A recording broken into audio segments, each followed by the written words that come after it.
I'd like to talk to you today about what an impact nutritional excellence can make for you and people around the world. We can win the war against disease. We can have healthier nations. Right now, we are spreading American fast food companies and processed foods are spreading all over the world. And people are becoming more overweight, more obese, having more heart attacks, more diabetes, more strokes, and even more cancer. The good news is that nutritional science has advanced to the point where we can have people not have heart attacks. We can win the war against cancer. We can stop people from having strokes. And as they become more elderly, they don't have to become demented in their later years. And have healthy populations with low medical costs, with a dramatically more successful and happier population without the fear of these diseases. And what we've learned, the secrets that we've learned to protect ourselves, have to do with nutrients. And there are two types of nutrients. There are macronutrients, and the macronutrients contain calories, and those are called fat, carbohydrate, and protein.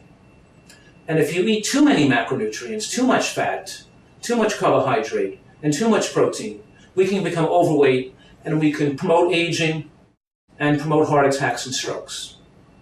Now, food also contains micronutrients, and micronutrients do not contain calories.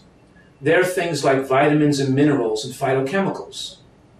About 80 years ago, in 1930, scientists first discovered 14 vitamins and about 20 different minerals, and everybody said, wow, this is great.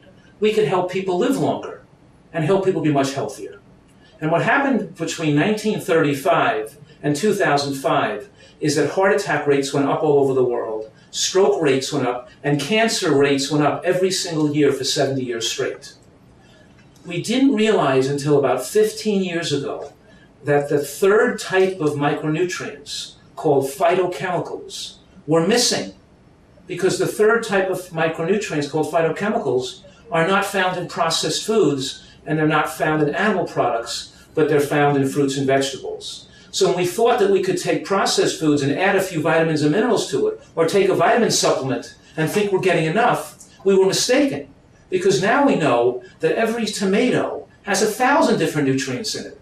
Every head of cabbage, every piece of lettuce, every cucumber, every bean or berry or sprout has hundreds, even thousands of nutrients that are so important to protect our precious health. So if we sum up what we've learned in the last 15 years in the field of nutritional science, we've realized that we have to eat a diet that's very high in nutrients, very high in micronutrients, including not just the ones we discovered 70 years ago, but all the new nutrients that we're discovering, all the new findings, that full symphony of nutrients we're finding that exists in natural fruits and vegetables, beans, nuts, and seeds.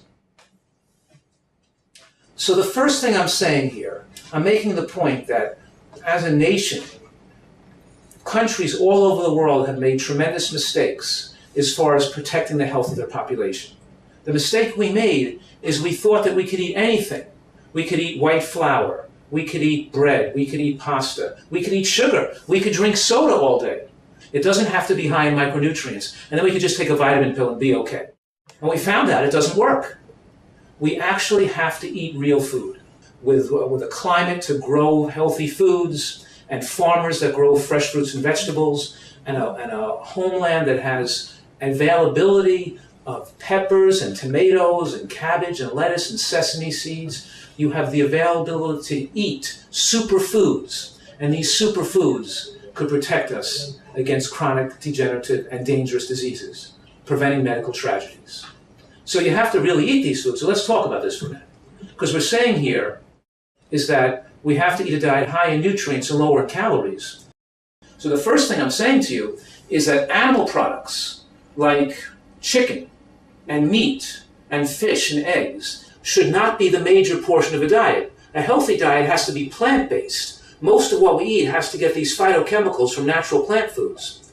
So pasta, white bread, and white rice does not have in it the phytochemicals and antioxidants. In those foods, there's no significant amount of vitamin E and vitamin K and folate and bioflavonoids and lignins and plant sterols and all these phytochemicals and other carotenoids that protect against disease. In other words, what I'm saying is that processed foods, drinking soda, having sugar, having white rice and pasta and white bread are not high nutrient foods. Those are not going to be the foods to protect your precious health because they're not rich in micronutrients. And likewise, animal products like chicken and meat also do not have the same nutrients. They're also missing the vitamin E, vitamin K, the folate, the bioflavonoids, the lignins, the phytochemicals, the carotenoids, the same nutrients that the processed foods are missing.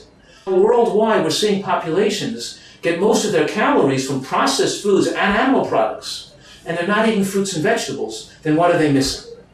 Of course, they're missing those antioxidants and the phytochemicals that are present in plant foods.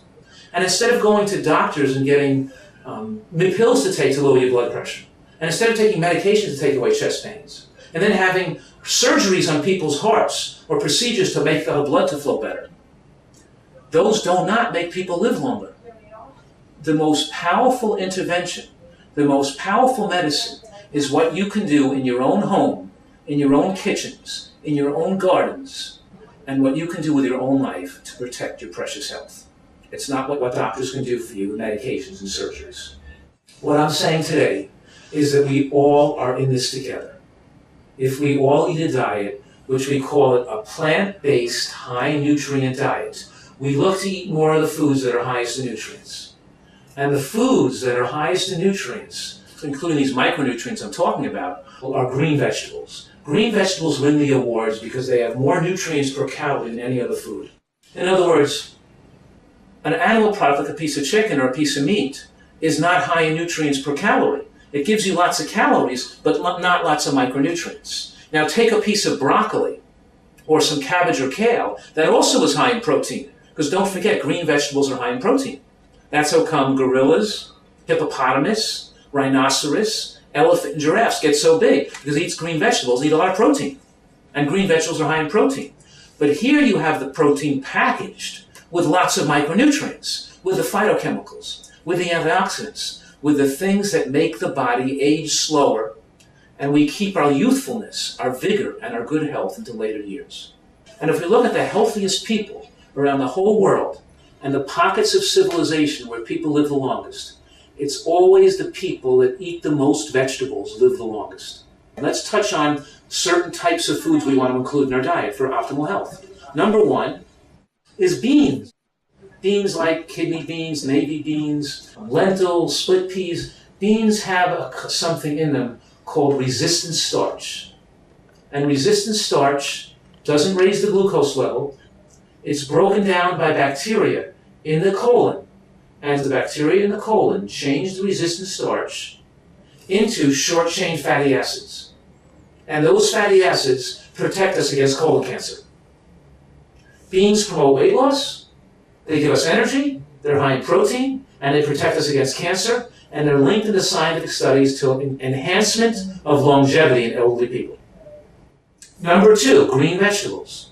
To be on a healthy diet, we have to eat some raw vegetables and some cooked vegetables. We have to eat green vegetables. Lettuce, salad, cucumbers, cabbage, the broccoli family, all those green vegetables have specific compounds that have been shown to protect against breast cancer, prostate cancer, colon cancer, and of course heart attacks and strokes. They're longevity-producing foods. If we mix the greens and the beans now with nuts and seeds, right?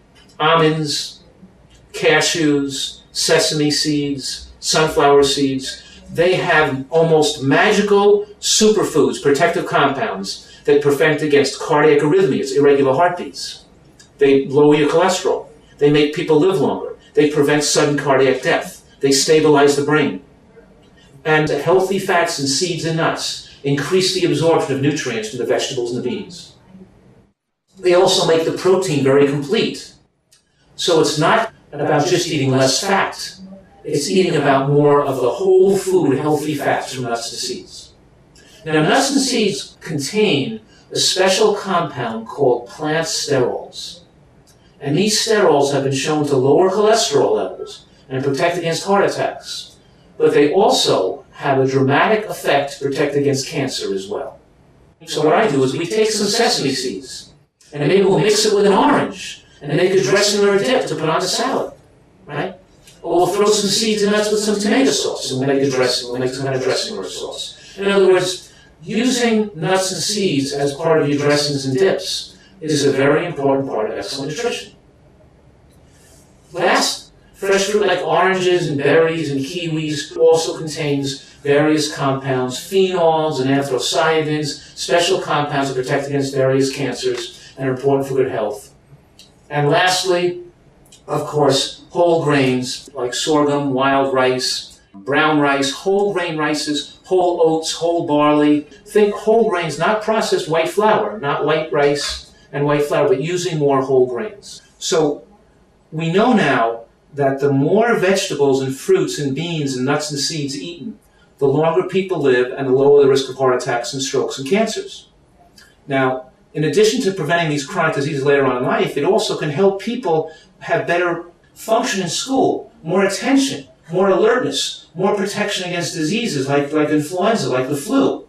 When we have the right kind of nutrients in our body, we're not going to get sick as often. So we have to appeal to our governors and our government, our educators and our teachers and our farmers. We have to all work together as a team to bring healthy food into the schools, to bring healthy plant foods into our homes. We're not talking about adding a little bit of fruits and vegetables to your present diet. We're talking about making fruits and vegetables the major portion of your diet. And then we'll have a healthy nation, and then we'll have a healthy population to live a long life free of medical tragedies. To conclude, we have a unique opportunity in human history. This is a blessing. We have science and information that can enable us to live better and to live healthier and to live longer than ever before in human history. Let's take advantage of the natural bounty of the land and have one of the healthiest places in the whole world.